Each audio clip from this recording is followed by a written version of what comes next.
Grizzly going crazy, nigga. Roller coaster motor at the stoplight, catch me at the finish line flexing. Following the kid like a spotlight, why you keep asking same questions? Roller coaster motor at the stoplight, catch me at the finish line flexing. Following the kid like a spotlight, why you keep asking same questions? I remember going to school, never had the latest shoes. You was raised to make it cool, I was raised to make a move. We was playing with different bags, so I kept getting shitted on. It was motivation, telling myself stay patient. Package touchdown, gotta relocate it. If that body got took down, guess it was donated. Plug ain't from around town, but we both native. Yeah, sliding with my body, I got a Joe waiting. Can't let these hoes spend the night, ain't got no home training. Heard your damn mixtape, gave it a low rating.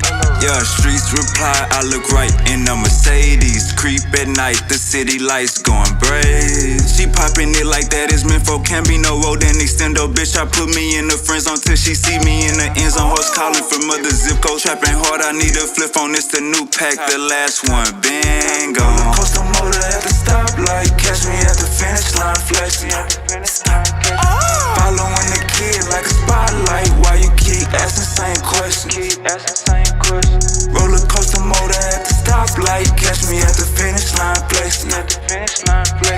Following the kid like a spotlight, why you keep asking same questions?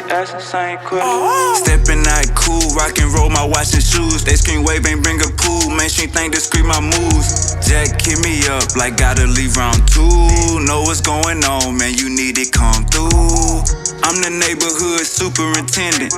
Dogs in the den, got the cushion in the kitchen. Look here, baby, I'm on real time. Needle in the haystack, but still shine.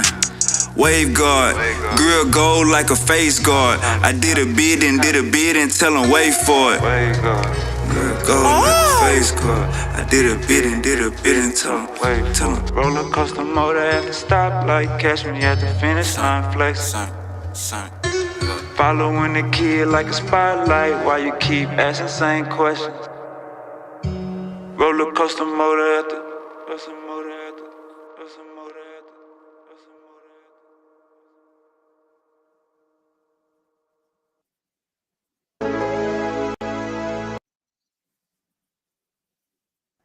Uncle Muhammed.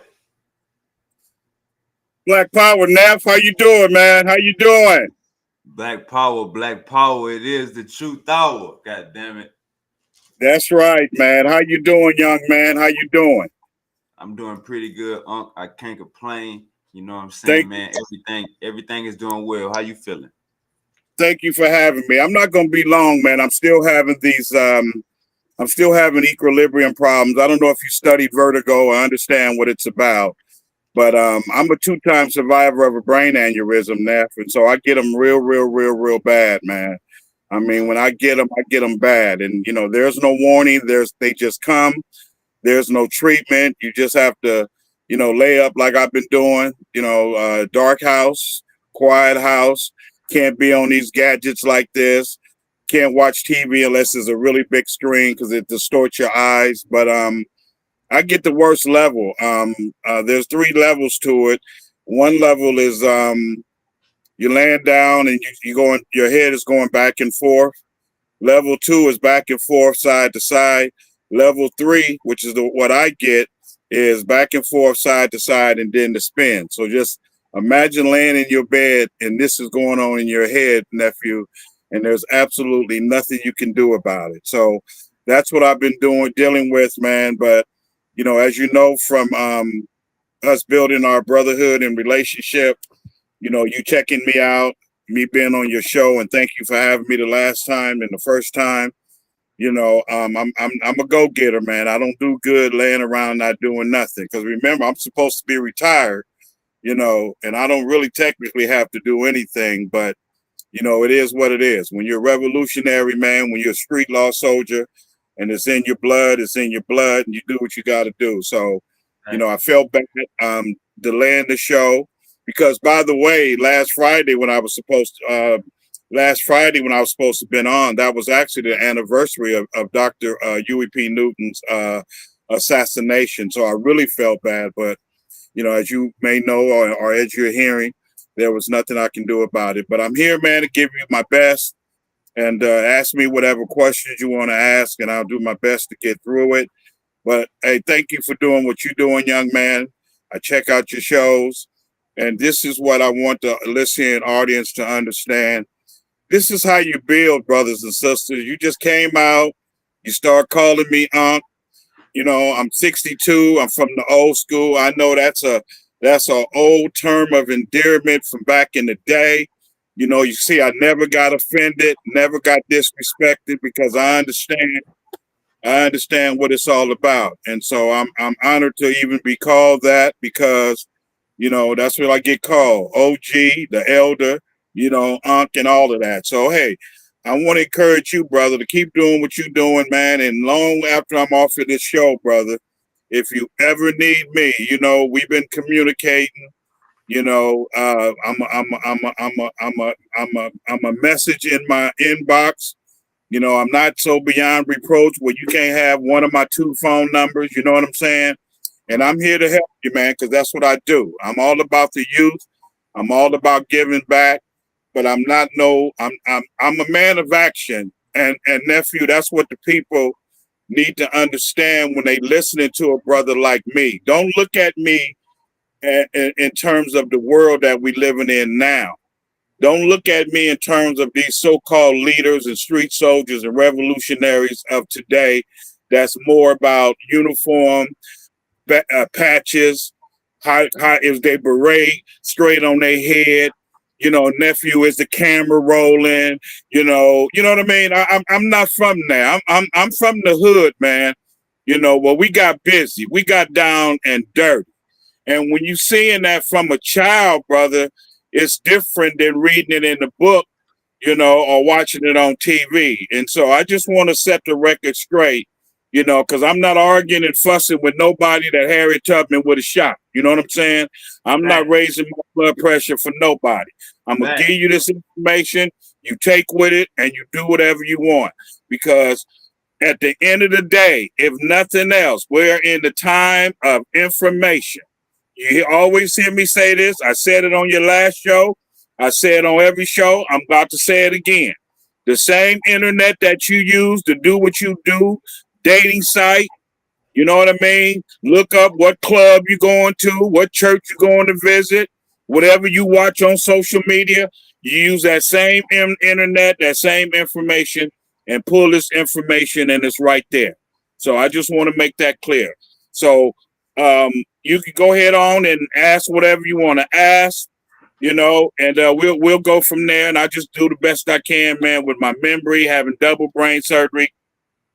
I have some books here that I want to share with you and the audience that I recommend that you read concerning the Panthers and those associated with them.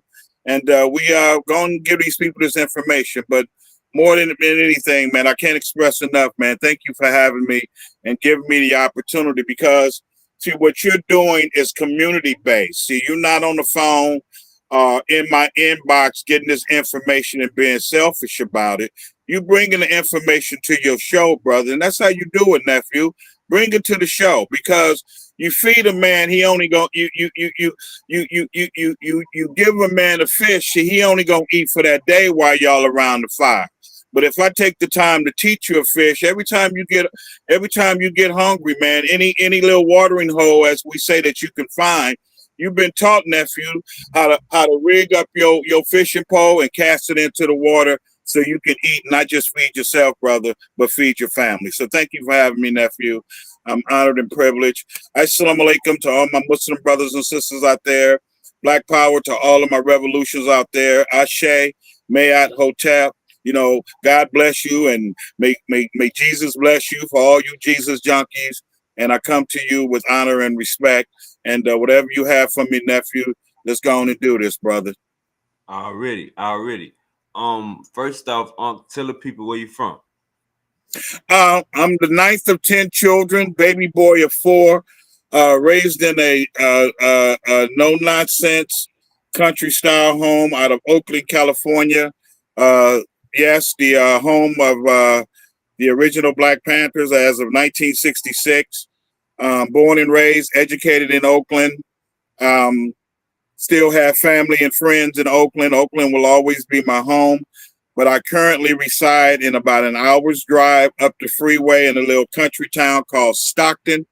Back when I was coming up, we used to call Stockton a little cow town because there was not, it's part of the agriculture. We called it the cow town, but I came out here with family and got me a nice little home, and this is where I'm at. And brother, I mean, we get 100 degrees in the shade out here like it's nothing. So, but yeah, I'm from Oakland, brother, born and raised, and I remain proud to be from Oakland, to represent Oakland, stand from Oakland, and I remain putting my information. People always reach out to me from Oakland from all aspects, so I continue to do what I can to help my city thrive. So yeah, that's where I'm from, brother. Born and raised in West Oakland, California, the home of the original Black Panthers under the leadership, tutelage, and teachings of the late Dr. Honorable Huey Peyton Newton. Thank you. Already, man. Shout out Oakland, man. Shout Oakland, man. Shout out California too. All right. Yes, sir. So growing up, was you religious, and what religion was the family? Very good question. Yes.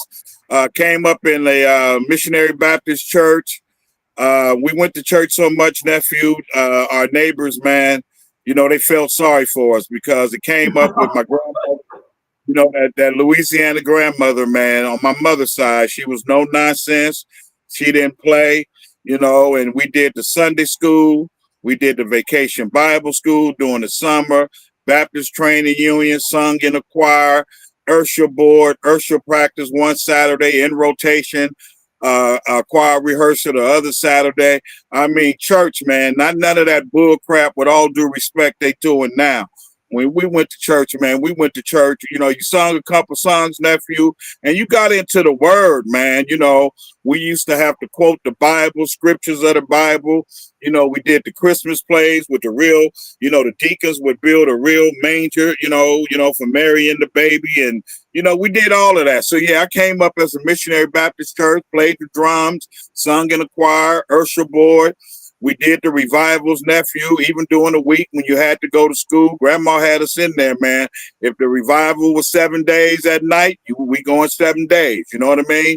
We go to church in Sunday school, get out maybe 1, 2, 3, turn around, go to BTU 5:30, and then there was a 7:00 service. We probably there too. So yeah, I came up, man, missionary Baptist, no nonsense grandmother. Bless her soul. May she rest in peace. And when I tell you, nephew, grandma wasn't no joke.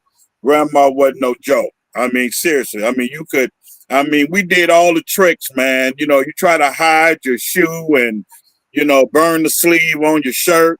Grandma had backup in the trunk. You know what I mean? She put you on a pair of shoes 2 sizes too small just to teach you a lesson. You know what I mean? She put you on a fresh white shirt wrinkle just to teach you a lesson. But her ultimate goal was, you going to church, man. And so I came up in church, real hardcore, learn the book of the Bible church. Ain't none of this. People go now because they like the band. I call them concert halls, entertainment centers. I like the way my pastor dressed. I want to look at the first lady's ass and, none of that stuff. Oh, I mean, matter of fact, nephew, the people that raised me up in church, including the pastors and deacons and all of that, man, they would be ashamed, brother, with what's going on in these so-called houses of God today. And I just want to, me, I'm gonna bring it straight, nephew, with everything. So yeah, old school church, man. And you notice, if you know what Vacation Bible School is, that's church during the summer, where you went for about 2 months. So not only did we go to regular summer school as far as the public school, we also, nephew, had to go to Vacation Bible School, and they centered it around where you could go to both. See, you're not going to say, well, I can't do Vacation Bible School because I'm going to summer school. Pilgrim Rest Missionary Baptist Church on 16th and Martin Luther King remains in downtown Oakland, my family church. They set it up to where you went when summer school was out, and you're going every day, Monday through Friday, nonstop. Real church. So again, thanks for the question. So let folks know that I'm old school about everything I do and everything that was instilled in me. Most definitely, most definitely. When you was coming up in school, were they giving whoopings inside the school? Like, were the teachers or any of that giving whoopings? Nephew, that's an understatement. Whoopings. Man, that's putting it nice. You got ass whoopings where I'm from. Matter of fact, nephew, my grandmother whooped my ass in the fifth grade in front of my class. What made me pull my pants down to my socks. Absolutely. And back then, which is probably why you asking this question, the teachers could whoop your ass. The principal could whoop your ass. The counselor could whoop your ass. And that's all before you got home when mom and pop and everybody else got ass whoopings lined up for you. So again, brother, when you're talking to Brother Malik, understand who you're coming from, who you dealing with. Old school. Yes, the paddles that had the hole in them, so when they hit that ass, it sucked through that paddle, man. And if you was down to your underwear or even your naked ass, it'll suck it right on through that paddle. Yes, matter of fact, even though you asked about the school, you got ass whoopings in my family wherever you cut up at. Period. Let me make that clear. So, nephew, if you on the ice cream aisle at Safeway back in the day and you cutting up with grandma or one of them elders, you getting your ass whooped on the ice cream aisle on the spot. See, because their teachings, you embarrassing me and everybody else that's with us, so we gonna embarrass you. Ain't none of that time out. Ain't none of that wait till we get home. Ain't none of that wait till we get in the car. All of those are gonna be extra. I love to see you smile, man, because I know you getting it, brother. And I studied it, and I know you appreciate OGs like me. And I want you to know that I appreciate that, and I recognize. Yes, brother, you got an ass whooping. Now, what'll happen is, now you in the back seat. Now, grandma or moms or one of the older siblings might turn around and give you a backhand from the front seat, even after you got the ass whooping inside the store. And then you're going to get another ass whooping when you get home. And then you might go to your auntie house and her husband, my uncle, they want to give you an ass whooping for cutting up that same little incident at the store. See, we didn't have the fear of God. We didn't have the fear of going to jail or going to prison, nephew. Hear me closely, brother. We had the fear of the punishment, and the punishments was the ass whoopings you're going to get. These kids have no idea. You don't have to have the terminology fear of God. When you have a grandmother, my pastor could be preaching, nephew, and she could be on one of our asses in the middle of the sermon. Her name was Teresa Gray. They would say that's just Mother Gray handling her business with one of them damn grandkids. See, and he wouldn't miss a beat. Now, if you got up and went out like into the choir room or the bathroom, then it went from an ass whooping to a beating. So yeah, I just want to cover it all. We got ass whoopings 24/7, 365, and one incident can get you 5 ass whoopings from 5 different people every time you did something. That's where I'm from. Let me make that clear. Overstood. Growing up in Oakland, California, was gangs around? Were y'all beefing with the Mexicans? Did y'all have to form up when you was in high school, your early 20s? None of that. The only gang I ever seen in my life coming up was the Black Panthers, brother. We didn't have all that division, one side of town. Now, I'm not saying that it wasn't there, but I wasn't caught up into that. I wasn't from that kind of village. I wasn't from that kind of community. See, where I'm from, nephew, they protected the kids. Kids stayed in a place. Kids were raised to stay in a place, but the kids were protected. So if there was something going on in the neighborhood, or matter of fact, even on your block, and it was something, nephew, that you weren't supposed to see as a child, you knew to take your ass in the house. See, and let grown folk handle their business. So no, I never dealt with gangs. I never, I don't know. I never went to elementary, junior high, or high school with any known gang members. This is why I said that little disclaimer I did when we first got on. Don't equate the stories I'm telling you then with what's going on now. The village and the community looked out for the village and the community. Period. Black folks got along. Black folks took care of each other. And when you had a problem, you kept it what we call in-house.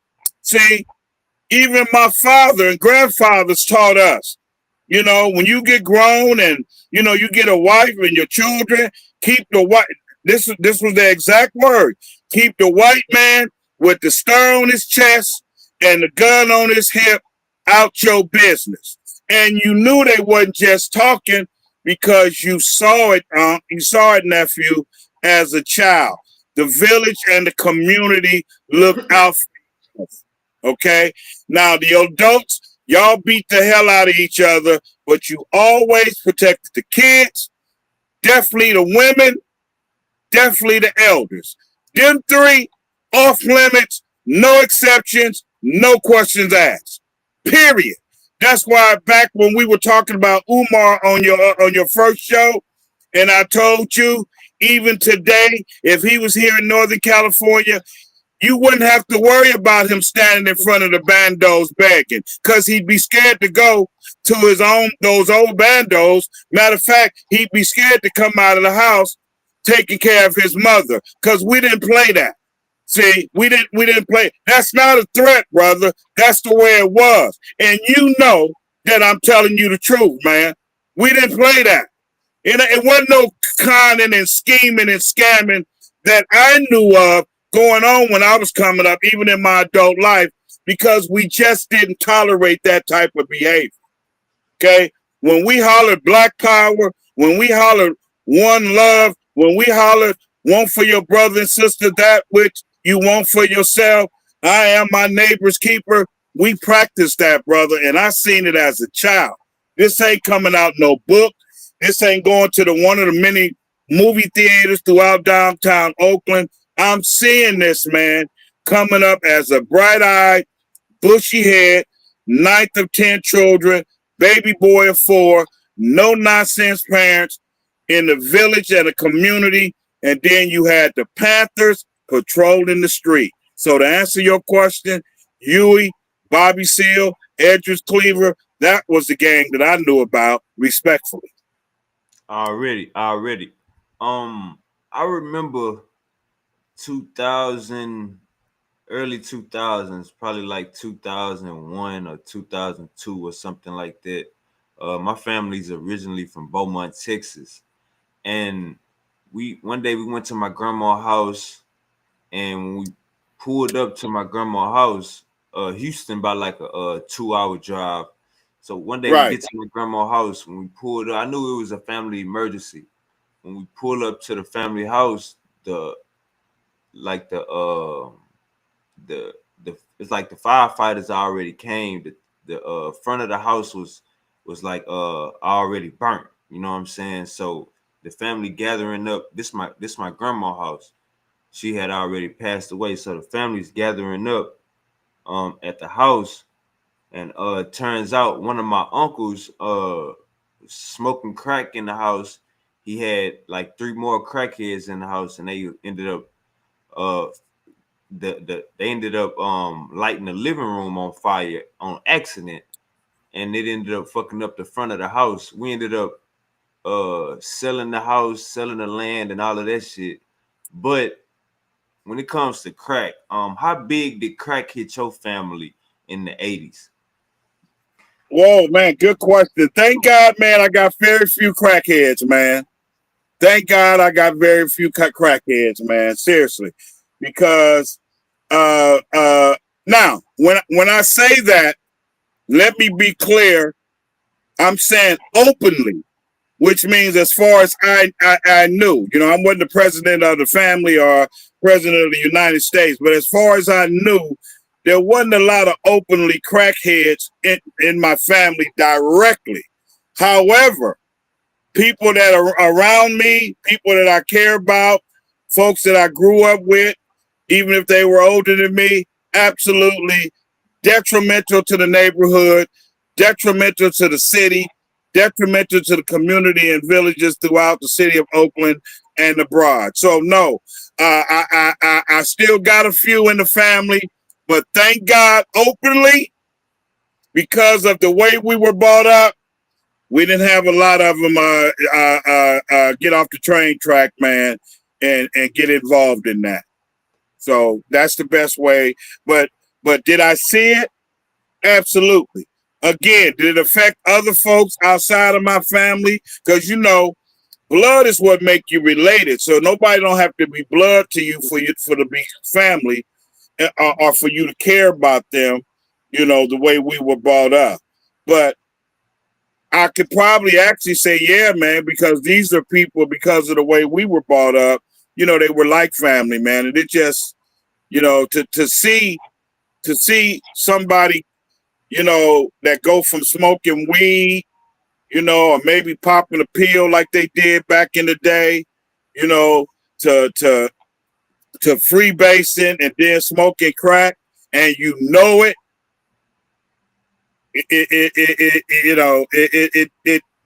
it's like, you know, it's like if they may as well be dead, man, because it's just hard to see people that, you know, no different than anything else. It's just hard to see people like that you care about, especially when you and others have done your part, you know, to try to get them better, man, and get them back on the direction that they came from. So again, yeah, no, thank God, not as much as families that I do know from my work, or like I said, families that I came up with. We were blessed from that, you know, because again, and a lot of it has to do with the way that you brought up. I'm gonna say this again, that when you are brought up, man, to where you notice I ain't even talked about my father yet. You scared of grandma. I ain't even got to my no nonsense 6'2", 6'3" military father yet. She said, this is what I tell, because I've always been around equally strong black women and strong black men. That's why I don't buy into men being feminized from being around women. I came up in the house with 7 women, 6 sisters and a mother. They knew I don't play with baby dolls. They didn't try to get me to play with baby dolls and put on lipstick. I didn't care about my sisters and them in the mirror putting on makeup and all that bullshit. I'm doing what an alpha little boy do, being a badass, mischievous ass little boy in a structured, solid foundation household. So no, man. And what I'm doing, I'm giving you and the people why, thank God, it missed my family, like, even though we're blessed, is because when you are raised a certain way coming out of your mother's womb, it's hard to break that. People think only negative things are hard to break. Like you talking about crack. Thank you for understanding, because your facial expression always tells me that, and that's important, because you know me from the first show. I don't want to be on here wasting time. I want to educate the people, give them the information, let them know where I'm from and why I'm the man I am today, because I came around no nonsense black women, no nonsense black men. I didn't say anybody was perfect. I didn't say my family was perfect. I didn't say my village, community, or even my block was perfect. But I will proudly say, especially under today's conditions, none of those areas do I have to take a back seat to anyone. I'll put my neighborhood up against a rich white neighborhood. I'll put my neighbor's village and community up in West Oakland against a rich white neighborhood today, because everybody looked out for everybody. Everybody was on the same page. And because of that, all of this and then some, brother, to answer your question again, thank God, man, overwhelmingly, the majority of my family missed that, being, just drug abuse and alcoholics in general. We just missed that, because a lot of that is because people don't do family reunions no more where you do that kind of stuff. Like if I hang with you, man, I see you like to smoke. See, me and nephew gonna smoke a blunt. You know what I mean? That takes away from me wanting to smoke with somebody that I don't know. See, you had house parties. You didn't have to worry about nobody bringing a gun. What the fuck you taking a gun to a house party for? See, a police, when he goes on duty and he get dressed in the locker room, he puts his gun on because he figure he may need it because it's a part of his job. Look at it today. If you go to my page, Neff, I think I done posted 3 or 4 shootings in the last 2 or 3 days, including a mass shooting today. What the fuck do you need with a gun at a house party? See, just different, man. So yeah, we missed that. We missed that. Thank God. Most definitely. All right. So when we look at when was the first time you seen a woman sell her body? How old you was? Oh, I was a kid, man. I lived on what's called Myrtle Street, right down the street from my high school, McClymonds High School. By the way, Bill Russell, Veda Pinson, all of them came out of McClymonds. I live right down the street. My high school is 2607. My address is 2913. I lived around the corner. The next street was called San Pablo Avenue. San Pablo Avenue all the way down to what's called MacArthur, which is a cross street. That was called the Holstro. Okay. That's where the movie Mac, some parts of the Mac was filmed at. Right. The movie, The Principal and all of that. All that's Oakland, man. So I saw it as a little kid, but not in terms of nephew or being caught up into it. Maybe walk to the bus stop or walking from school because you knew they were there. But unlike today, check this out. Even with things like pimping, prostituting, selling drugs, they had respect for the rules of the game.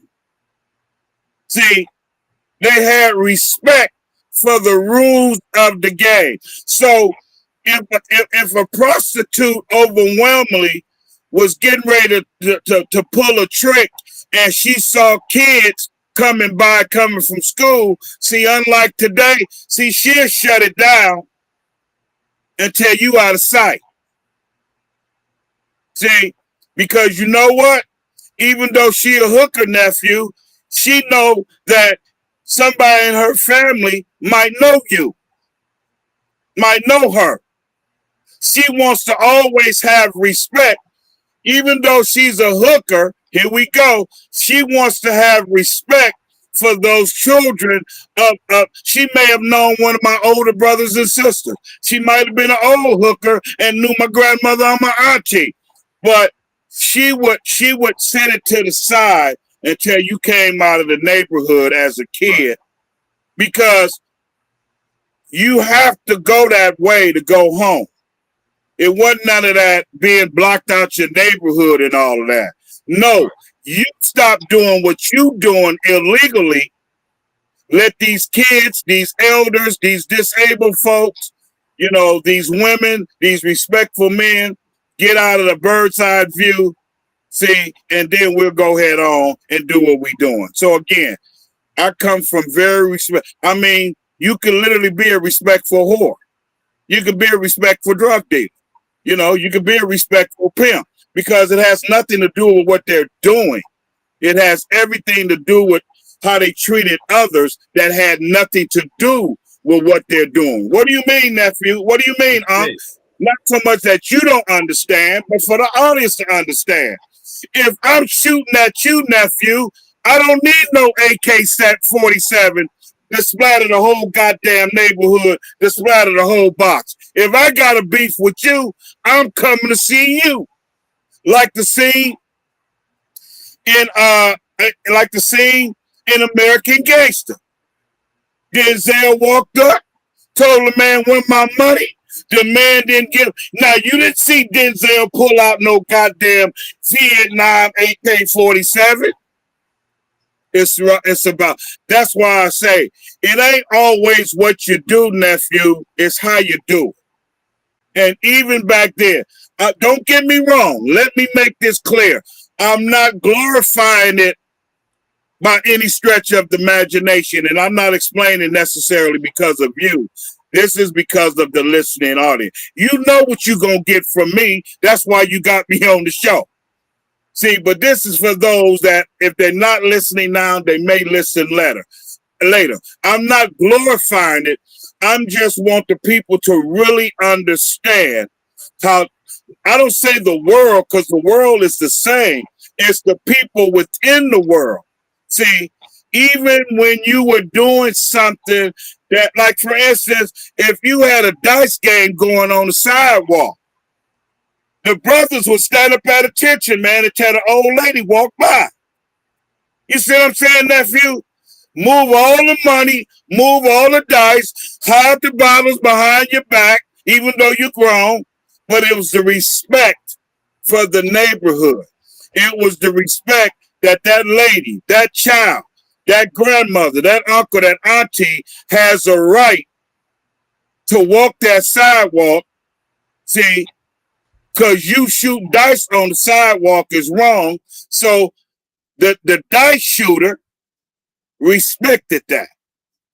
And I know because I would be around there with an older sibling and everybody would stand up high. You know, the lady didn't already seen it. That's not the point. You want her to know that you respect her, even though she know and you know that you're doing something wrong. Because remember, it's not about you and your dice buddies. You have a reputation with your family. Well, what do you mean, Malik? You out there drinking and shooting dice. But see, that woman, that grandmother, that lady, that mother with her child, again, may know somebody in your family. Always represent your family with respect, even when you're doing something wrong. Make sense to you, nephew? Before I go any further? That's powerful, man. You good. I'm gonna clip that up. I'm gonna clip that up for sure. It probably already got clipped. All right. So when we talk about black-owned businesses, when you were growing up, were there black-owned businesses in your community? Oh, absolutely, absolutely. You don't have to do. You don't have to look at Rosewood and all of that. 7th Street in West Oakland, 7th Street in deep West Oakland. You had the pool halls, the soul food restaurants, black-owned hotels. In fact, when entertainers and what have you would come to Oakland, 7th Street was the spot. Everybody went to 7th Street. The Panthers marched on 7th Street. The barbershop, the black cleaners, the soul food restaurant. Everything was on 7th Street, and that's what you patronized. See, again, I said this 15, 20 minutes ago. The neighborhood take care of the neighborhood. Black people took care of black people. Nephew got a blunt shop. I'm going to nephew blunt shop, period. I don't give a fuck if it's in East Oakland on the other side of the town, a 15-minute drive. You keep the money in the black neighborhood, Okay, and we got away from that. See, we got away from that. Matter of fact, I'm the pit master of the oldest barbecue joint in California called Flint's Barbecue since 1968. See, 7th Street. Now, we had businesses all over the city, but I'm focusing on 7th Street, nephew, and I know you understand this as well as the audience, because that was Oakland's version of Black Wall Street. You can look up 7th Street right now where you are, and you're going to see businesses, Black-owned businesses, pool halls, all of that stuff. Matter of fact, all of those businesses you see in those 70s exploitation movies for Black folks, that was 7th Street. That was the Black Wall Street. And that's where you spent your money. My grandmother lead a church on 16th and Martin Luther King, go all the way down to 7th Street, pick up some groceries or something, then we go on to the house. 7th Street in West Oakland. Please look it up. It is one of the most historical sites in the history of this country, in the history of Oakland and California alone. 7th Street was our version. Very good questions, by the way, nephew, because you're covering everything. 7th Street was our version of the Black Wall Street. And when I tell you, nephew, we were proud, man. We were proud to have those businesses. You were proud to give a Black man or a Black woman that looked like you your dollar. Because you could go in the Black barbershop, and I don't know how old you are if you remember this, but just the Black barbershop alone. Men would come in the Black barbershop and they don't even want no haircut. But that's where men hung out at to talk about men problems, just to show you how much we have changed. You know, you got your hair cut last Saturday, but you get up and get dressed, nephew, to go to the barbershop, because that's where nephew at. Nephew gonna say that's where Uncle Malik at. And you go down there and you get that knowledge. You suck up that knowledge. Nephew coming to the barbershop, ain't nothing wrong with his locks. Your beard is always nice, but that's somewhere I can go. I don't see, it wasn't like it is today. Oh, I don't want to be around. Man, I'm the way I am, man, from sucking up that knowledge from them old men, brother. This is what I'm saying. You don't have to get history out of a fucking movie screen, a TV screen, or even out of a book. If you were raised like me to do what I'm telling you we did, sucked up that knowledge from them elders that lived it, man, that's the best knowledge you can get, brother. Some of the best knowledge I got is from hanging out, listening to them stories from old folks. But the catch is, you have to want to do it, man. Now, I didn't like going to church, but I like going to the barbershop with my father and one of my brothers because it was fun. It was fun. Men sitting around talking all kind of shit. And even if you had a beef, you could go to the Black barbershop and squash the beef.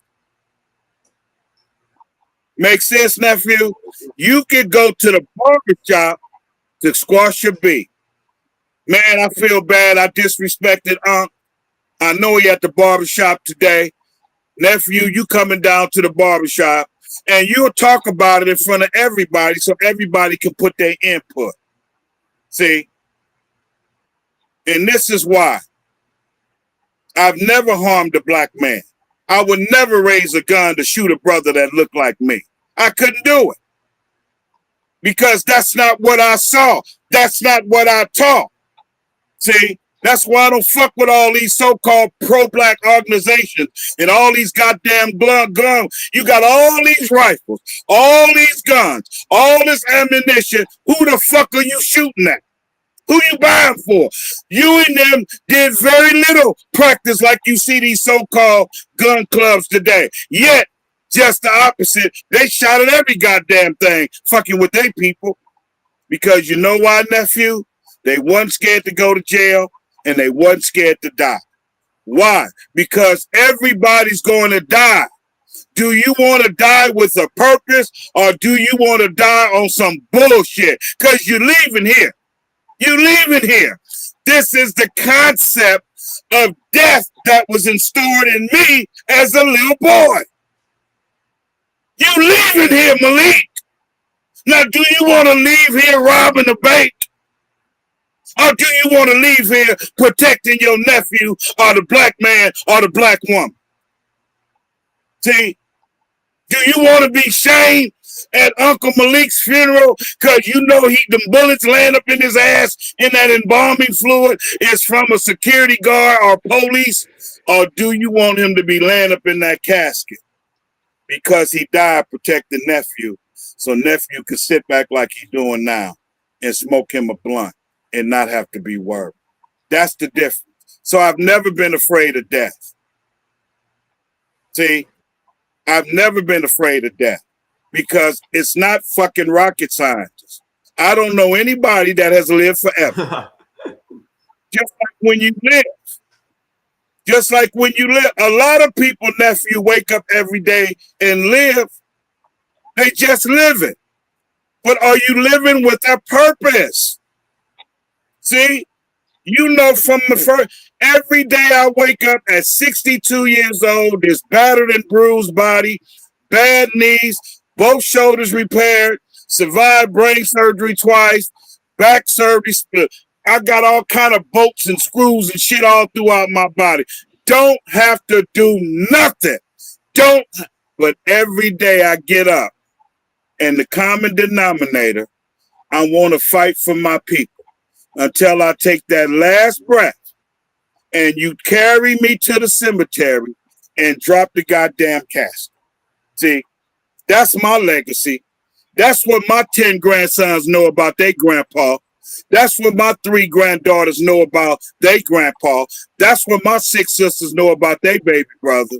See, he's a man of peace. He loves his people. If you have a misunderstanding with Brother Malik, 9.5 out of 10 is going to say you started the beef, because Malik loves his people and he has the battle scars, the documentation, and the pictures to prove it.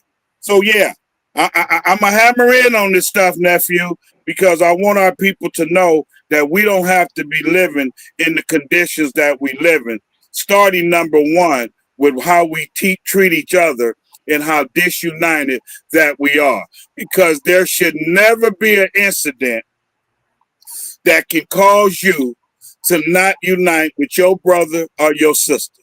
Unless you have tried to take my life, which is the ultimate sacrifice, nephew, there's nothing that you can do to me that we shouldn't be able to not want to take each other's life over, unless it's literally about taking each other's life. Most definitely. That's it. Most definitely. Period. I got you. All right, so let's go and get into your pops. You brought him up earlier, man. Tell us about your pops. My dad, Alexandria, Louisiana, and what's interesting about my parents, man, is that they actually knew each other as children. They were girlfriend and boyfriend as little kids. You know, you play little on the same block. Yes, right. In Alexandria, Louisiana, man, they were neighbors. My mom was like 4 years older than my dad, and they were girlfriend and boyfriend, man. So here we go again. My mother's parents knew my father's parents when both of them were, when my father and mother were children, neighbors in Alexandria, Louisiana. So they're basically lifetime friends. You see what I'm saying? So my dad went into the Korean War. My grandmother and my aunties and uncles made that trek across Louisiana to California. My dad got out the military, hooked up with California, and the rest is history. My dad was a 33rd degree potentate, which is the highest you can be in masonry. His father, my grandfather, was the treasurer. He controlled all the money from all the Northern California temples here in California. And so when my father and grandfather died, they must have had like 5 or 6 funerals. My dad was a very quiet man, but he walked, his footsteps were heavy. And what's the saying? He carried a big stick. You know what I mean? He was a weekend alcoholic. You know, he got up and go to work, worked on his job 40-some years, Monday through Friday. But from Saturday night to Sunday night, Pop's party. But you can best believe, nephew, Monday morning he was straight, going to work, leading by example. You know, even when he wasn't in a home with my mother anymore, got remarried, he was always in his children's lives. Always in his children's lives, period. If he had to leave his job to come to the school, that's what he did. If he had to leave from out of the Oakland Hills to come down to the flatland where we live, that's what he did.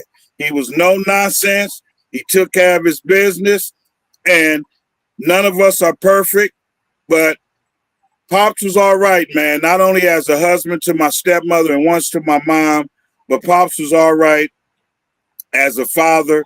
He fought for this country. He was a 33rd degree potentae. He dressed to the nines. We always say first class from his cradle to his grave. And he was just no nonsense, man. Let me tell you what I mean when I say no nonsense.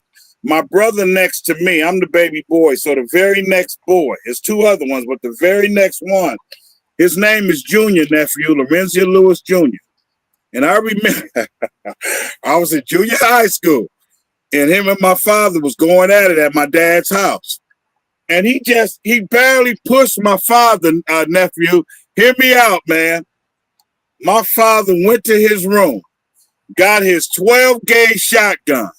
My brother then ran out the house running down the street. My nephew, my father shot at my brother until shells stopped coming out the goddamn shotgun. He said, "I'm your father. Don't you ever put your hands on me." And that's the first and only time I ever saw a child challenge my dad. The first and last time, nephew, I ever saw somebody challenge I'm talking about, remember, I'm a teen. I'm talking about smoke, man, coming out the end of the barrel, man. I'm talking about fire coming out the end of the barrel, 18 inches. And when I say he didn't stop until he racked up and there wasn't no motherfucking more shells in there to reload. But you can see all the cartridges, the little red. He had a mixture of red and green. You've seen them before. The red and green pack. I'm telling you. That's why I keep saying, nephew, that's where I'm from. You respected your parents. You respected the elders. You protected the men, the elder men, the disabled men. You protected the ladies. You protected the children with your life. And if it means you have to go to jail, if it means you have to end up in the funeral home, you went to jail and died with and for a purpose. Dad wasn't no joke. Big 6'3", high yellow, Louisiana boy that did not play. Absolutely not. Period. Standing on business. Nah, for real. Say it again, nephew. Pops is standing on business. Is that standing on business, nephew? On business. I'm telling you, brother, this is a true story. My family, I got families that gonna be looking at this, even some old school Panthers, and you'll see, man, some of the I'm telling you, man, when I tell you, easily 4 or 5 shots. Easy 4 or 5. And the only reason why I know he didn't hit my brother is because my brother got such a head start. Because remember, my brother took off running as soon as my dad headed to the bedroom because he knew Pop was either going to get the shotgun or the pistol. So my brother had a head start. But I'm going to say it one more time, nephew. It didn't stop my father from trying. And let me tell you what he told the police. And I don't have to say this no more because it came up from all the adults, especially my parents. It wasn't none of that being scared to discipline your child. My parents had a very simple saying. We brought you in this motherfucker, we gonna take you out. And if the police, the white man, the state, the county, the city have a problem, you can go and live in. Right. You could go and live in one of them city officials' houses. You could go live in the governor's house. You could go live in the mayor's house. You could go live in the police chief's house. You can go, you know what I mean? But if you living in my house and you my child, I brought you in this motherfucker, I'm taking you out. And they never wavered until the day they died. Overstood. All right. From being from California, how did you get an ear on Dr. Khalid Muhammad? Who put you on him? Well, first of all, I was in the Nation. And when I joined the Nation, man, I converted to Islam in '93, legally changed my name. My father gave me his blessings, man. I mean, that's an amazing story because I didn't have to do it, but I called my father. He knew I had been studying, and I say, Dad, I need to come. He had no idea what I wanted to talk to him about. You know, it was like my father going to ask if he can marry his daughter. So just put it in that context. And so I called him one day. He said, "Yeah, I'll have your stepmom fix some dinner. You come on up here and talk to us." He had no idea what I wanted to talk to him about, and I just went to ask him, you know, that I wanted to respectfully change my name. And not only was he down for it, my father actually helped me pick my middle name, which is Abdul. My name is Malik, which means king. Abdul means servant. And so when I left his house that day, him and my stepmom's house, because I went outside the Nation, which is one of the problems that they had with me, and I picked my own name.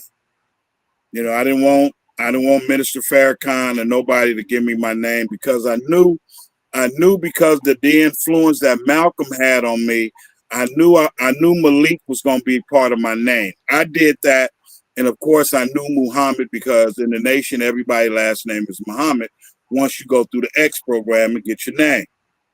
But I didn't understand why would y'all only change my last name and not change my whole name? If you understand what I'm saying, nephew. If you look at a lot of the people in the Nation, they still got their first name, slave master's first name, but they changed their last name to Muhammad. And that didn't make any sense to me. I'm a free thinker, came from an educated family, so it didn't make sense. So I knew then that I was going to take charge of my first name and my middle name. So to get to your question, my father picked my middle name out, Malik Abdul Muhammad, went into the Nation, learned what was good for it for me, did what my father told me, say, son, take what's good out of it for you, leave the rest of it alone. When you had enough, you can always walk away. And that's exactly what I did. And then that's how I came into college, man.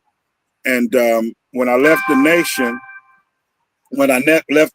from all the active work I was doing, a brother named Malik El Ghani out of Phoenix, Arizona, reached out to me and asked me if I would become the West Coast chairman of the new Black Panther Party. Now, Dr. Khalid was around, and then you had, hold on real quick. Let's to keep everything in order. You said you joined the NOI, right? I was in the Nation first. Right, so the Nation came big in Oakland. It was big in Oakland. Yeah. I was under Minister Keith Muhammad. When I joined, the mosque is in what we call East Oakland right now. When I joined, nephew, it was in downtown Oakland across the street from the Greyhound bus station. So we're talking about the late 80s, early and middle 90s. And then they moved to where they are now under Minister Keith. So I wasn't seeing Dr. Khalid a lot because remember, he's on the East Coast. I'm way out here on the West Coast, although he was in the Nation when I was in the Nation. My connection with Dr. Khalid came, so you won't be confused, and I'm glad you backed me up, strictly through the new Black Panther Party. Nothing to do with the Nation of Islam. You got me, nephew? I don't want you to be confused. We both were members in the Nation, but I wasn't seeing Dr. Khalid like that. I wasn't seeing him like that. My connection personally came with Dr. Khaled through the new Black Panther Party needing a West Coast representative. We gonna, okay, so we're gonna go back. We're gonna go back a little bit. What made you go to Islam from the Bible? Because you got to remember now, we haven't got to that yet. Even though I came up in a missionary, I always had that revolutionary attitude, because I looked at my parents as revolutionaries, not in the sense of being in a pro-black, but because of because they were so hardcore. You know what I mean? We call it strict. They were just hardcore parents, man. So I looked at, we didn't use strict. They were just no nonsense. So between that inside the walls of my home, and then Dr. Newton and the Panthers coming around in the early 60s, it just clicked, man. I always was an alpha male.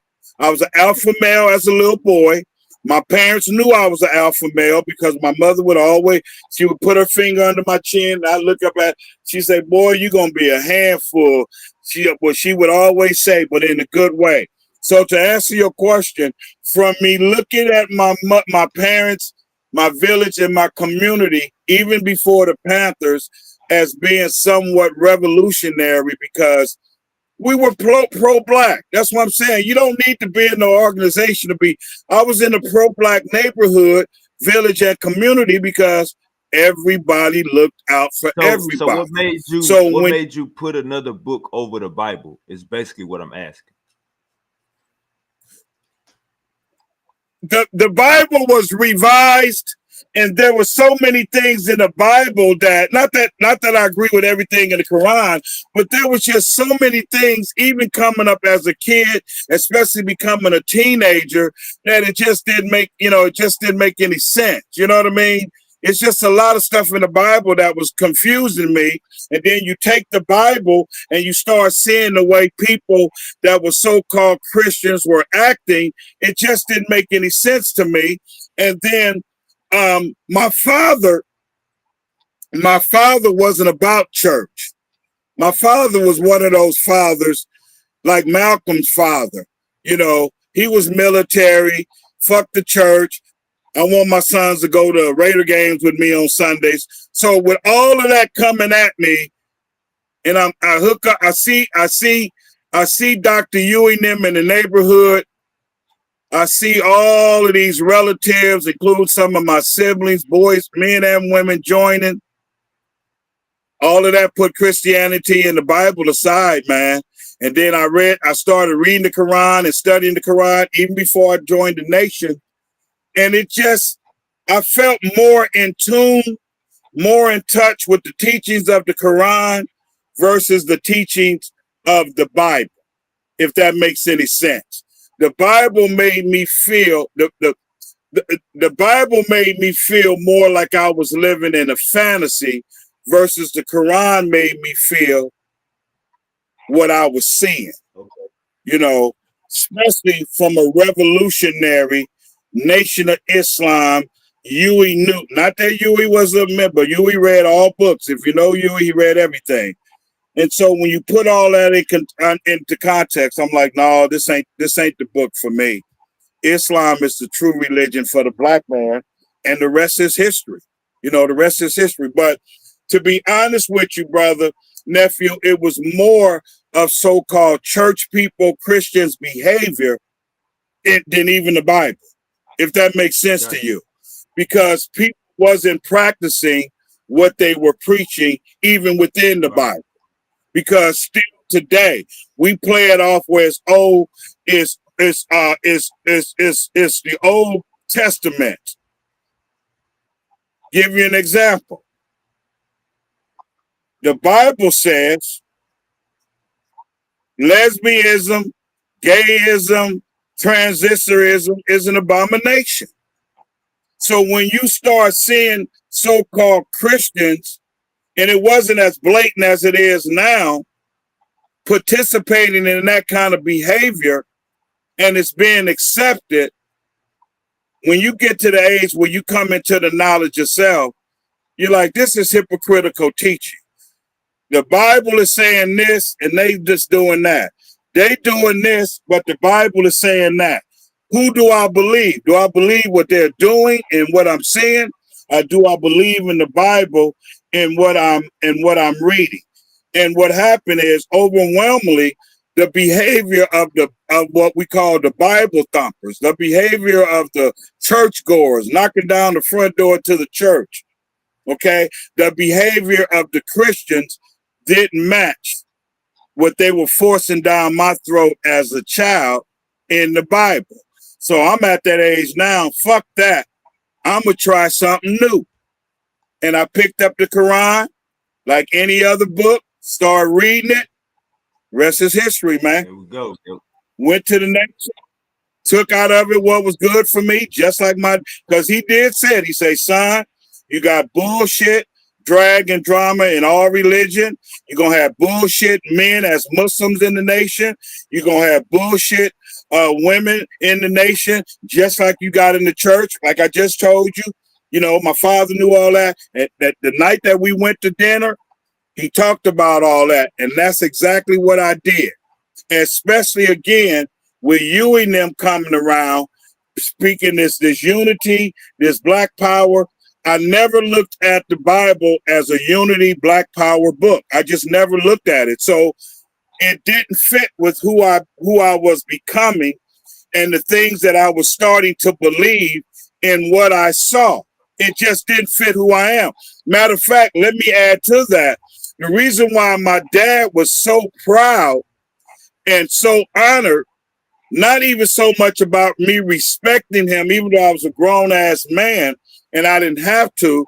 He said, son, I'm glad you're doing this because my name don't fit who you are. Because remember, I've always been I always had that revolutionary mentality, even going to school. You know what I mean? Just that proud elementary school boy, that proud junior high school boy. And again, that's because I'm being indoctrinated in my household. See, I didn't get indoctrinated in no church. I didn't get indoctrinated in no pro-black organization. I got indoctrinated in unity and black love and respect for the black woman, being a provider, being a protector of the black woman and your children. That came from my parents inside the walls of my home. See, and even that didn't coincide with the shit that I was reading and being taught in the Bible. So I already knew as I got older that the Bible was not going to be my religion book and Christianity was not going to be my religion.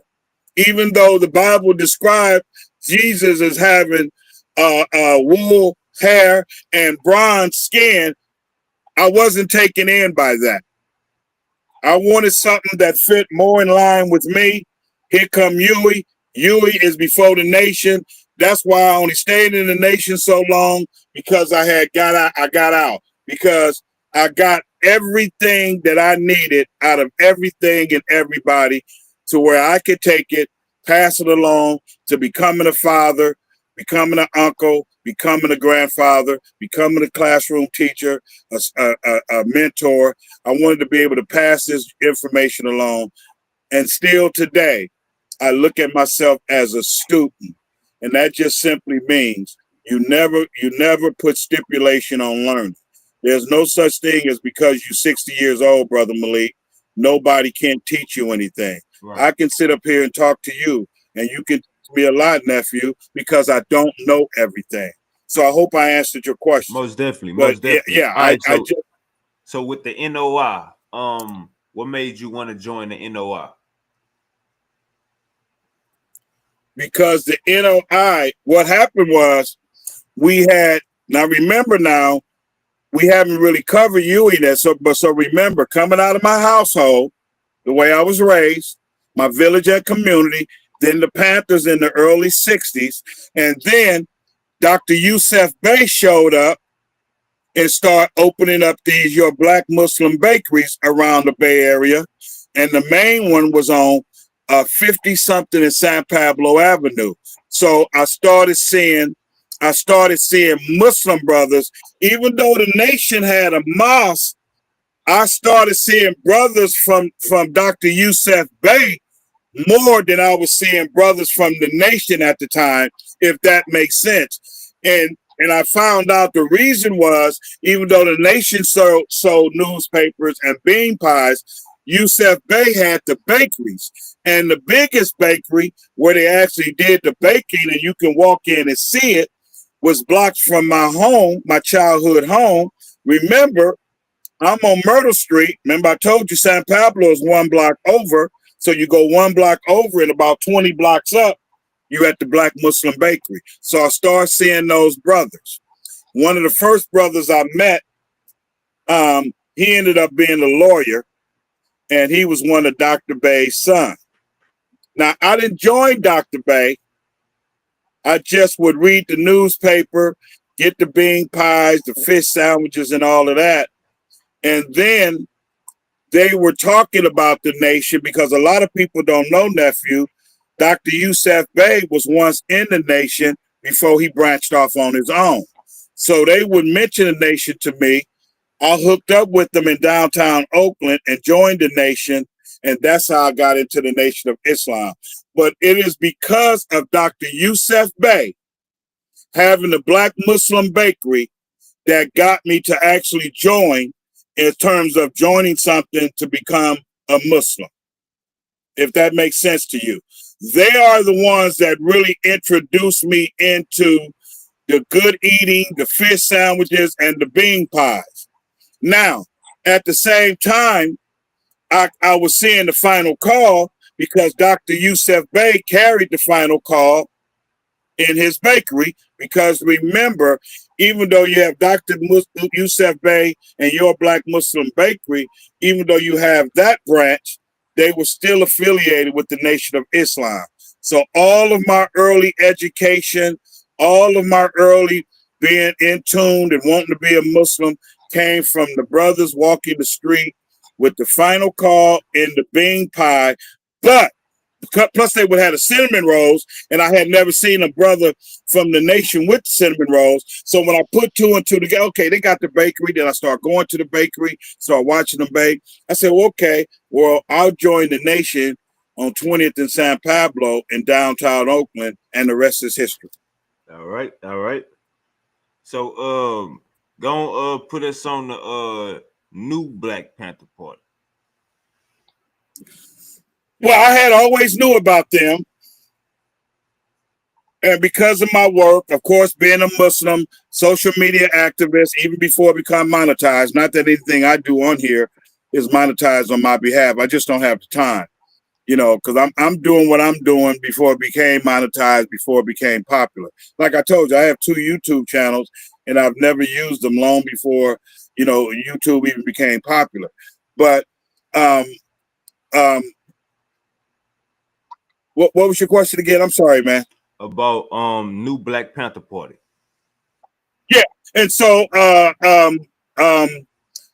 brothers that were in the new Black Panther Party, not so much here on the West Coast, but like more on the East Coast. Like even today, I was always friends with them. Now let me back up. I had met Dr. Khaled even before I joined the new Black Panther Party, because Dr. Khaled would come to the Bay Area under Yusuf Bey and do a lot of appearances with him. Okay, nephew, I don't want you to get confused. Dr. Khaled would come to the Bay. Say like if Dr. Khaled, say you Yusuf Bey, he would do most of his teaching was a makeshift mosque that was behind the bakery. A lot of people didn't know that. But sometimes Dr. Khaled would come there, but say it was a big thing where he's going to rent a hall or something. Dr. Khaled would come and speak, and that's how I got introduced to him originally. Now, between that, seeing him on social media, having brothers that was in the new Black Panther Party throughout social media, me running into them at different events, That's how I came in tune with the new Black Panther Party. There was one brother, his name is Malik out of Phoenix, Arizona. He did a lot of work closely with Dr. Khalid through Malik Shabazz, the attorney Malik Shabazz. So Malik Shabazz and Malik El-Ghani met up one day with Dr. Khalid about about my interest in becoming the West Coast representative of the new Black Panther Party, because you guys got to remember, when you have organizations, it's about doing what? Building chapters. Just like Malcolm went around and built temples for the Nation of Islam. This is where I come in at with the new Black Panther Party here on the West Coast, trying to build a following through Malik El-Ghani. The closest they had to the West Coast is where Malik El-Ghani remains today in Phoenix, Arizona. But remember, brother, Oakland is the home of the Panthers. Oakland had a Nation of Islam chapter. Oakland is the home of Dr. Bey and the Black Muslim Bakery. So it was essential that we get a Black Panther Party chapter here in the California through the Bay Area through me. It never really jumped off because I couldn't really get a lot of people that really wanted to join. And I'll say this real quick just to get off track. This is why I don't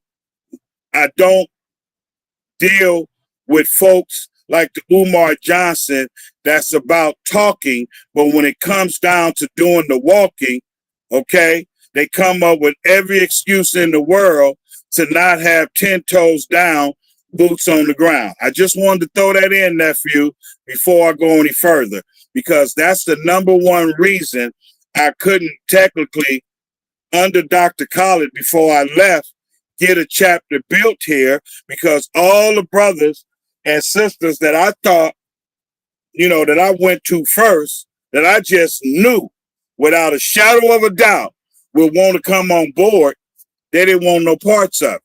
Because again, this is what our problem is today. We buy guns, we show guns off, and the only time we shoot guns, we're shooting them at somebody that look like us in the neighborhood of us. You got all of these people that want to do all of this talking, all of this gift of gab, being great orators, being great speakers, okay, being great lecturers, know how to twist them words around. But when you come to them and let them and want them to match their words, want them to match their so-called love for their people, they run around, nephew, tuck their tails in between their legs and run an entirely different direction.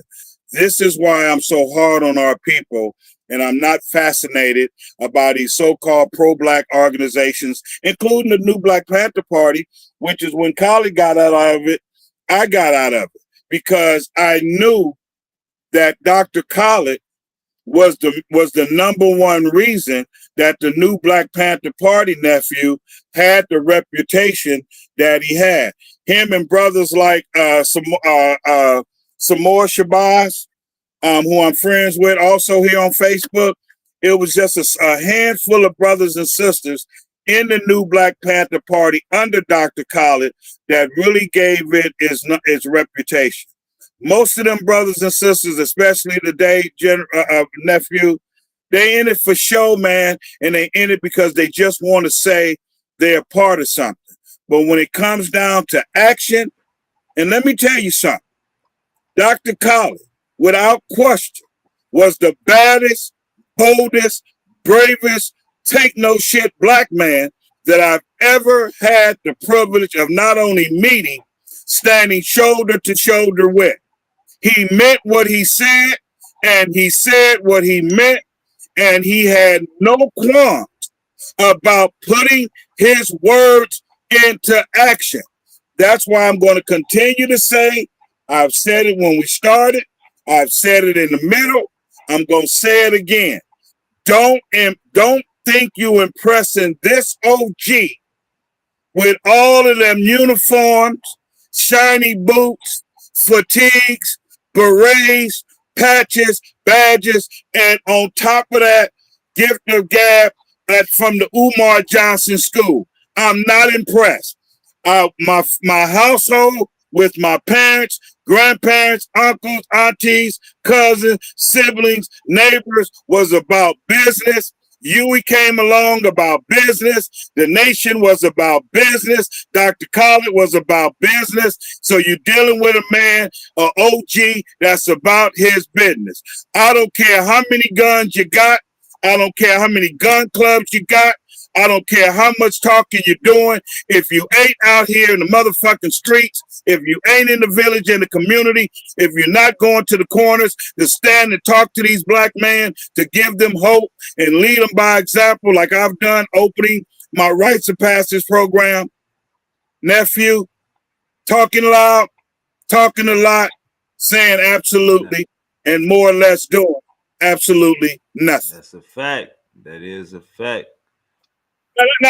No disrespect, brother. No disrespect.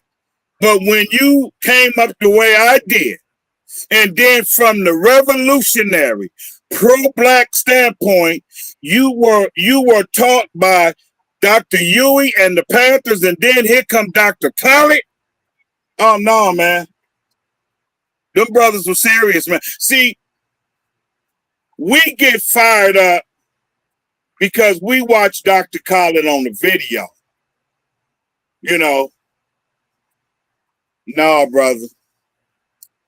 If you ain't met these men, nephew, if you ain't picked you up like he did me, and I seen him pick up many children across the city of Oakland and the Broad, if you ain't sat and talked to Dr. Khaled, if you ain't seen Dr. Khaled stand there and talk to white folks and get in their ass to the point the white folks get to questioning themselves, if you ain't been in the presence of the Honorable Minister Louis Farrakhan and some of them good old school, no nonsense, FOI, NOI brothers, and more so, didn't come up with no nonsense parents in a no nonsense village and a community. Don't you remember what I did to that brother on your show the last time, man? Remember that brother that was trying to defend Umar? You see how I put his ass in check and he got off camera? If you ain't still with those brothers, man, don't talk to me. No disrespect. I don't want to come across like Umar Johnson with arrogance. No disrespect. But I'm telling you all again, seeing these men in person, standing with these brothers, knowing that these brothers will die for you. Don't talk to me. All right. Don't talk to me. All right. Because I'm telling you, man, let me say this one more time. Dr. Khaled Abdul Muhammed, unquestioned, the baddest, boldest, bravest, no-nonsense black man that your Uncle Malik Abdul Muhammad has ever stood next to or even shook his hand. That includes even Huey and the Panthers. Dr. Khaled wasn't no joke, brother. See, Dr. Khaled wasn't no joke. You see that famous picture when he's standing up there with that? See, Dr. Khaled ain't gonna go shoot up his neighborhood. See, that's what he taught me. You not my enemy, brother. You are my brother. You are not my enemy. You are my brother. So from a childhood all the way to my last revolutionary teacher, Dr. Khaled, I got love for my people. But if you're not about, if you're about that lip service, if you're a member of the Umar Johnson fan club, I'm not saying him directly. I'm saying because he's a talker. See, because let me ask you this before you ask, how many revolutionary events have you seen a Umar Johnson not in attendance but taking charge like Dr. Khaled, like Huey with a microphone and moving people around? I'll wait.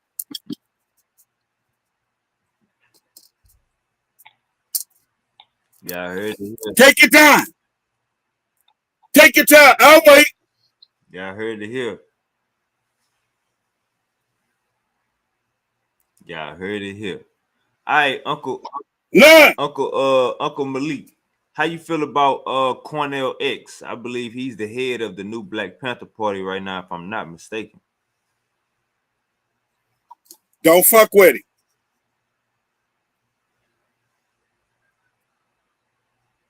Okay. That's it. I'm not gonna get on here. If I don't fuck with you, that's all you. That's it. If you know me, that says a lot. Don't fuck with it. Gotcha. Because let me tell you what we go too far. If you have a reason for not messing with somebody, it doesn't have to be advertised, especially publicly. See, it doesn't mean that you scared or you a punk. It's called keeping the peace. Right. I got you. See, I got you. I don't have to give you an explanation to why I don't fuck with somebody. If I don't eat at your restaurant, either your price is too high, your restaurant nasty, or I don't like your food. You figure out which one of them. But the only answer you're going to get from me, I don't eat there, brother. Got you. I got you. How you feel about Sinetta? I've never really dealt with those brothers, man, other than watching their videos to see certain people. Because like and let me say this again, nephew. Please let me be clear. Okay? It ain't that I'm better than nobody. It ain't like these brothers or sisters may have done anything personal to me. Let me make that clear. My mindset is entirely different. That's why I go the extra mile, even when you ask me questions to explain. I can't fuck with them at that level. Because, see, these brothers and sisters of today, we call them sassy and messy. I didn't come from a family of, I didn't come from revolutionary teachers of pitting the black man against the black man. Let's look at YouTube. All you see on YouTube, all of these people with all of these channels, you're going to see more black men pitted against black men on those platforms than you see them, nephew, using a platform to fight the problems of the oppressor. Does that make sense to you, sir? Yes, sir. See, I can't, I'm just cut from a different cloth. I got you. I'm 62 years old. I'm 62 years old, nephew. I have the mindset of an old school 62-year-old. So I don't want to get on Sinetta and watch him have one brother on the end of the couch going against another brother on the end of the couch, yet we on social media complaining about what the oppressor is doing to us. Well, why don't all three of y'all get off the fucking couch, get out into the goddamn street, and do some goddamn work? Because you're still doing the same thing. You just in the studio, with a microphone, sitting in a comfortable chair or on the couch, running off at the goddamn mouth, but none of them are doing anything to change the needle for the betterment of my people. And if you ain't rolling like that, I'm not fucking with you. To each his own. Got it. See, you got to remember, you kicked in the state capitol when Ronald Racist Reagan was the governor of California. A lot of people don't know that. Ronald Reagan used to be the governor of California. Huey went to the Capitol with loaded guns, kicked in the goddamn door. And that's the reason they got books. They got laws on the books today. See, Huey didn't stand on the corner and want to be praised and worshiped like the Umar Johnson with a bunch of kids and black men and women and elders mixed up in the crowd, and he's standing in the middle like a king. Dr. Khaled didn't do that. Them brothers jumped in cars. See, this is what the Panthers did. See, they had them long radios, nephew, about this long. Then the antenna was about 8 foot long. And then they had a police scanner. And every time a police call came through going to a black neighborhood, they loaded up 3 in the front, 3 in the back. And they was on the goddamn scene before the police, the ambulance, or the fire department got there. So nah, brother, I can't fuck with that. Ooh. To each his own. I ain't knocking nobody's hustle, but we got too many problems to be sitting on the couch in a YouTube studio pitting the black man against the black man. I don't know nothing about that. The men I fuck with, the men that raised me, they moved the needles on the clock of black people. They got laws on the book. They're in museums, all in books, all across the country and the world. No, I don't fuck with the Sarnetta. Sarnetta can't do nothing for me but put a microphone in front of my face, and I can buy my own goddamn microphone. I got one. Shots fired. Got now. Unc say Unc standing on business. Unc standing on business. All right. Again, I'm not knocking nobody because black people got a personality worshiping problem in today's world with these black men and black women. They treat these men like they better than they treat their father, better than they treat their disabled grandfather in a wheelchair dying slowly of cancer or dementia. I'm not knocking that. But what's good for you, nephew, even you, may not good for me. That's a fact. Your favorite Kool-Aid be cherry. When I was a Kool-Aid drinker, mine was lemonade with fresh lemon squeezed in it. See? Yep. I ain't got nothing against Kool-Aid. It's just that when I drunk it, I like lemonade. Right. Now I don't drink it at all, nor do I eat white sugar. See? But I'm not going to tell you not to drink it, not in terms of telling you what to do. There's a difference in telling somebody what to do, like you're a leader, you know, like they're your father, versus giving you a suggestion, nephew. Hey, nephew, using the same example. Nephew, I used to drink Kool-Aid just like you. I just drunk lemonade. Lemon was my flavor. Try to get off of it, nephew. Because the Kool-Aid ain't nothing but dye. And, you know, we sweeten it up with white sugar. See the difference, nephew? And I'm done with it. See? But I'm not into sitting on couches and microphone and so-and-so said this about you on his show and so-and-so said that. How is that helping us? Unless something wrong with me. Where I'm from, that's called division talk. Have I ever, even in communicate with you, have I ever came across with you that I didn't have love for you, brother, or respect for you, even though we've never met person to person to shake hands? Have I ever, nephew? Ever? Because I don't know nothing about that. So I stay in my lane and do my work. Because you don't need permission to tackle a problem that's a problem in your village, in your community, among your people. Overstood. You don't need nobody. I got you. We got enough problems where I don't need to fight over you. You know me, I'm big on cooking for and feeding the homeless, the unhousing, and the hungry. That's what I do. Now I go out sometimes and speak on platforms, okay? But you do what you do. But now when you come to me and talking that bullshit, and you a microphone holder, you a camera holder, you a couch sitter, you a stand in front of bandos, nigga like Umar, I'm not going to waste my time having a conversation with you. Because you got to put on your boots, brother, hit these streets with me. And I'm 62 years old, supposed to be disabled with bad knees.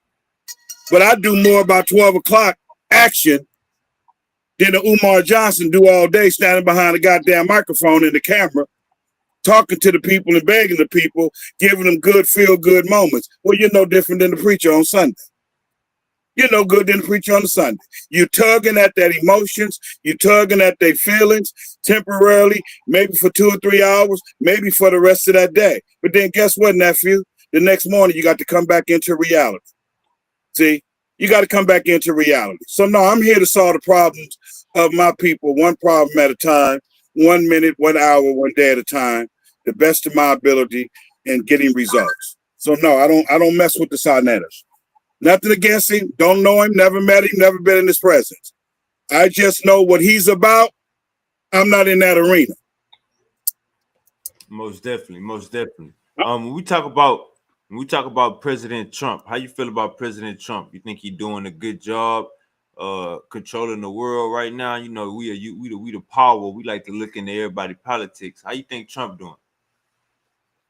I'm an ex-politician, as you may remember, two-term registered lobbyist for the state of California. I've walked the capital of damn near all 50 capitals in the United States, coming out of Sacramento.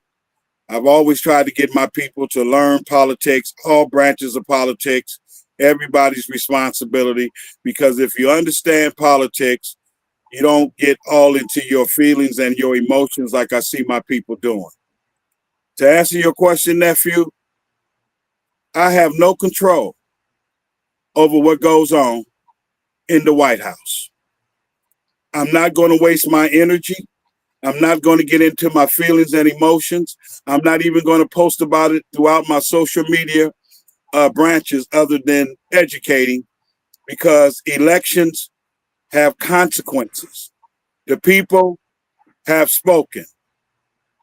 Let Donald Trump do what Donald Trump is going to do, because nothing to do with the nation, nothing to do with Dr. Khaled, nothing to do with Huey, but everything to do with my childhood coming up with 10 brothers and sisters and no nonsense parents.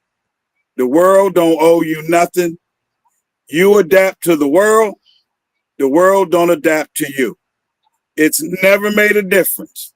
It's never made a difference in my 62 years on this planet who was sitting in the White House.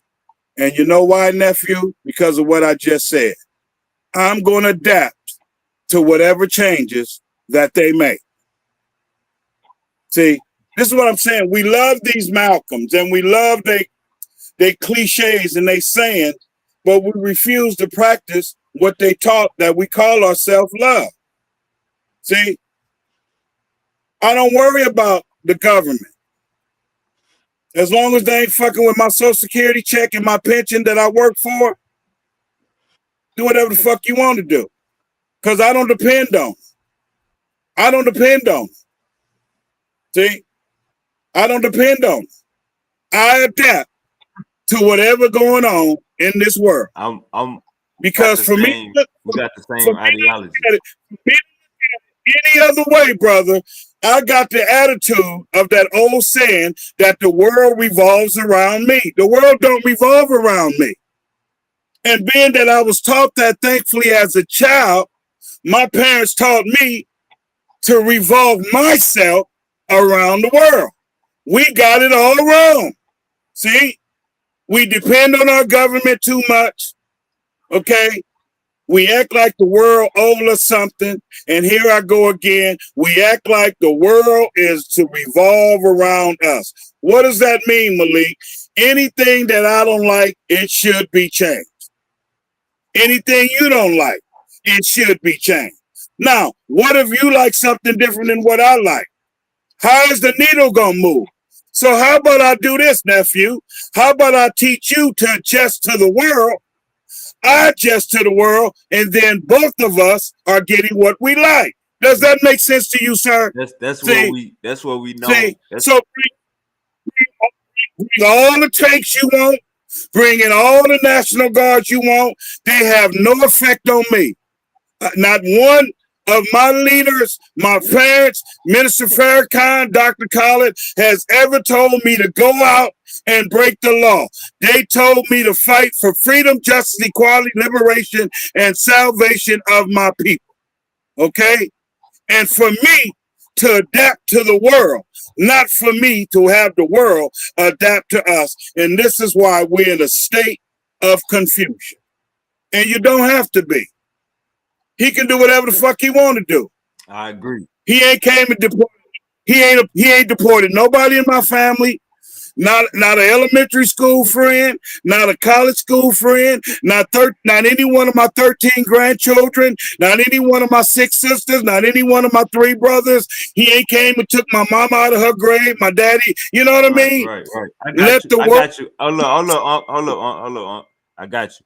How you feel about reparations? Oh, well, we definitely deserve that.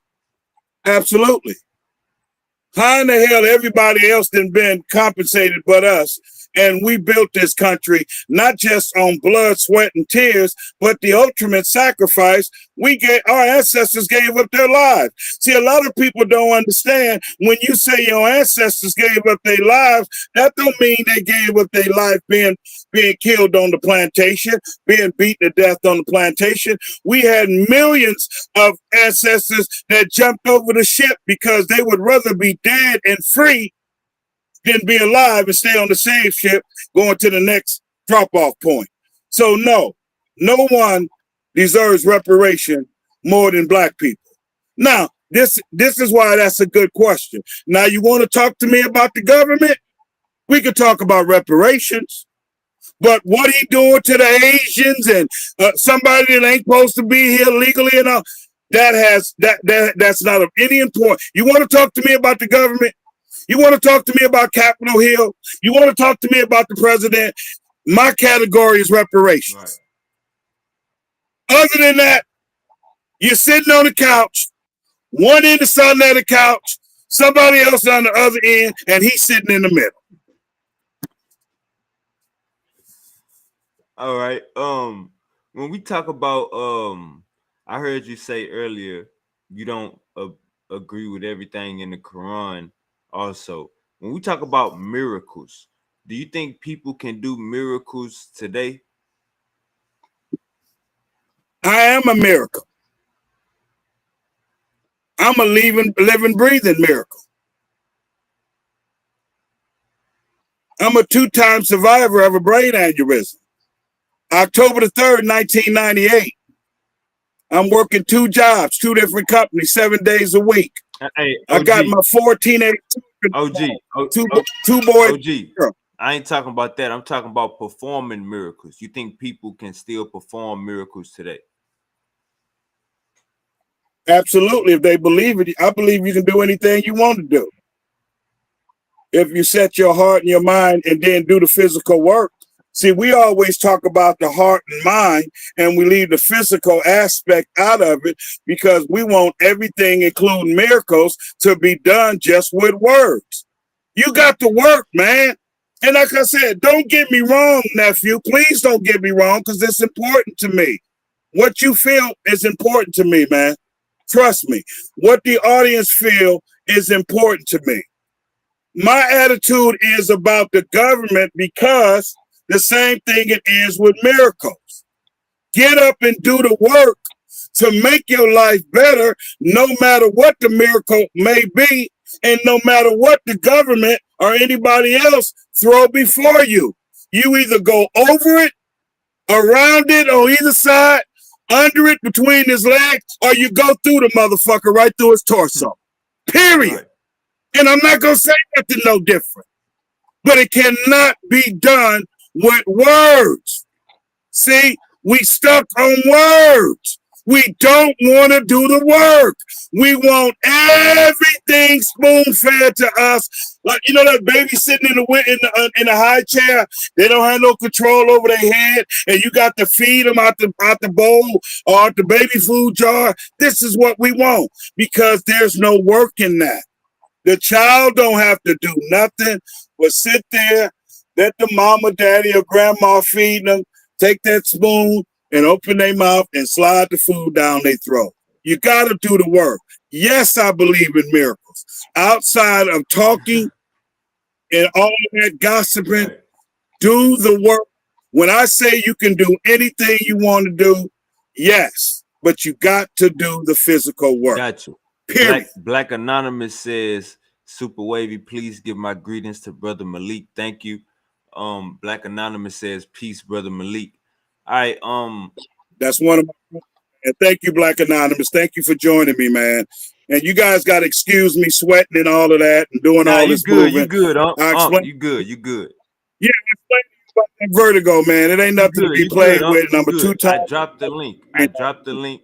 We probably go be if nobody come up, I will go give it 10 more minutes. I got 2 more questions. I dropped the link. If anybody wanna speak to Uncle Malik, you know what I'm saying? Y'all got the chance. I got 2 more questions. Do you fuck with science? Go ahead. I got 2 more questions. Do you fuck with science? Do you fuck with evolution? I believe in science. I believe in science. Absolutely. I believe in science. That's why I knew that the COVID shot was bullshit because it was scientifically made to release on the people. And look at what ended up happening. I've never had a flu shot in my 62 years because of studying science. Never. In 62 years, all over the world, all the traveling I've done, nephew, never had a flu shot in all of my years. Never took the COVID and a whole lot of those other shots that I can't name. Why? Because if you believe in science, you do the work, studying, reading, and researching, it's going to tell you everything you need to know, especially if you do what we say, know thyself. Know thyself. Read, research, okay? Comprehend, which means understanding what you're reading and you're researching. That's what science is. That's what chemistry I got you. Do you believe in do you fuck with evolution? Like, do you think evolution is a fact? I've never really messed with it, but I know a lot of people that have and believe in it. I don't have anything against it, but I've never really studied it. But it, it is what it is. Basically, like all modern hominids come from Africa. We a certain age. We like 300,000 years old. Think we came out of Africa. Well, that's still a little bit of science. Absolutely. Oh, we're definitely the original people. There's no question about that. But usually they say that's a scientific as well as evolutionary fact. Oh, absolutely. I don't care where you dig or how deep you dig. You're going to always come up. You're going to always come up with what I call the melanated bone. Always. There's no way around that. I don't say black, brown, green. You're going to always come up with the melanated bone. Right. Absolutely. No question about it. Every color, every evolution comes from us. And the way I learned that from being a retired licensed contractor and mixing paint. There's only certain colors that you can mix together, and no matter what colors you mix, it's always going to be a darker color or a lighter color, depending on the mixture of what that you come up with. But everything comes from us under science and evolution. Absolutely. Already. When we talk about the Egyptians that's over there right now, or when we see the North Africans that's over there right now, do you think the ancient Egyptians was black, or you think they always look like that Arab North African type? See, when you say those Egyptians, you're talking about the Egyptians of today. The Egyptians of yesteryears look like you and I can see you on the screen and you can see me.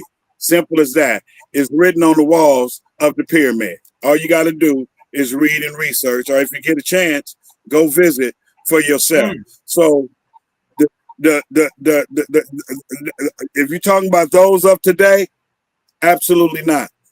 This is why it's always ludicrous when they have a white woman like Elizabeth Taylor playing Cleopatra. That's funny, man. That's funny as hell. That's funny as hell. How you going to hang out in Africa and have the pigmentation that these folks have? How? Even that's one of the things I'm talking about in the Bible. How you a member of a church and you allow that church to have a white Jesus in the plate glass windows, hanging on the cross. Yet the Bible clearly says he had hair like wool and skin of burnt brass. How in the hell did Jesus hang out 40 days and 40 nights and look like Cleopatra, the white woman? So absolutely not. You're talking about the Egyptians of today, but the Egyptians of yesteryears, I'm gonna say it again. No matter where you dig, how deep you dig, you're always gonna find the melanated bone. That's what I'm talking about, Uncle Malik. You got a lot of brothers. You got a lot of brothers that's our color that's saying, nah, man, them Egyptians there today, they've been there for 30,000 years. Brother, cut it out, brother. Look at the walls, brother. Go take a trip. Go do a quick Google search. God damn it. All right, Uncle Malik. See, and go ahead. Let me say this, General. This is what I'm saying, nephew, and I'm always gonna give you a piece of advice. From this day forward, do not get into an argument or debate about anything that can be read and researched. When you do that, you're doing the work for them.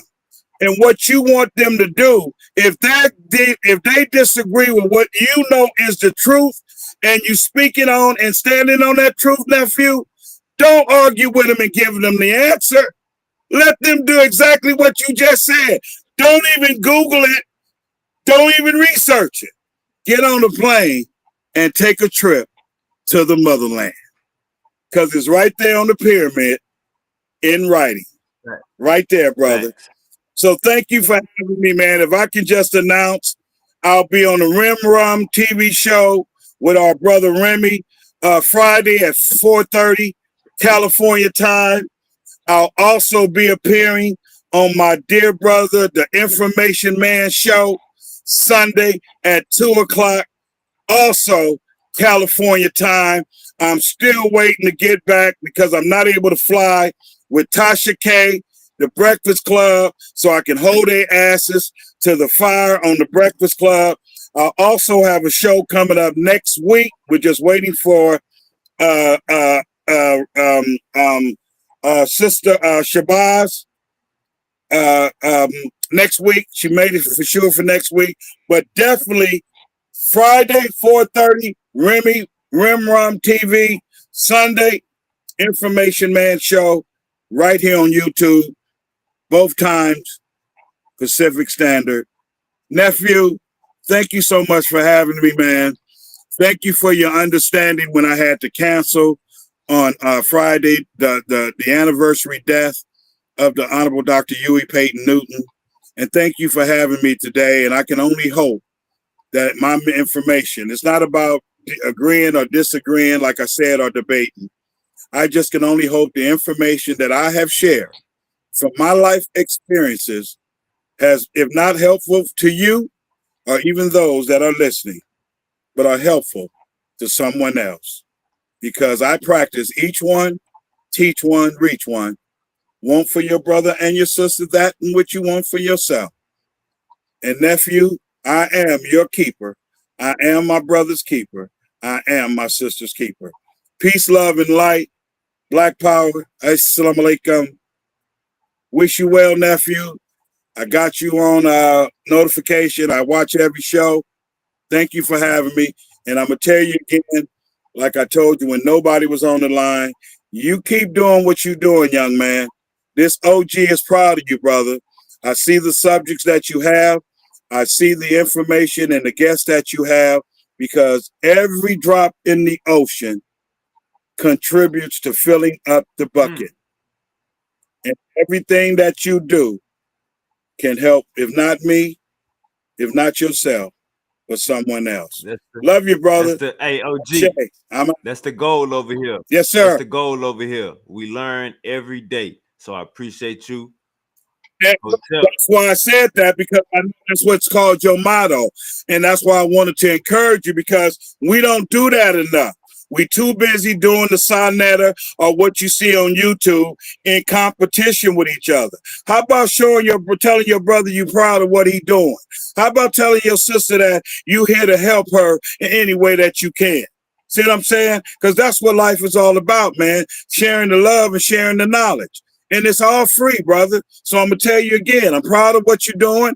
I'm a phone call, email, inbox message away if you need your Uncle Malik. Thank you, brother. Proud of you, man. Peace, I'm out. Peace, Take it easy. All right, man. We out of here. Everybody like, share, and subscribe to the show. Y'all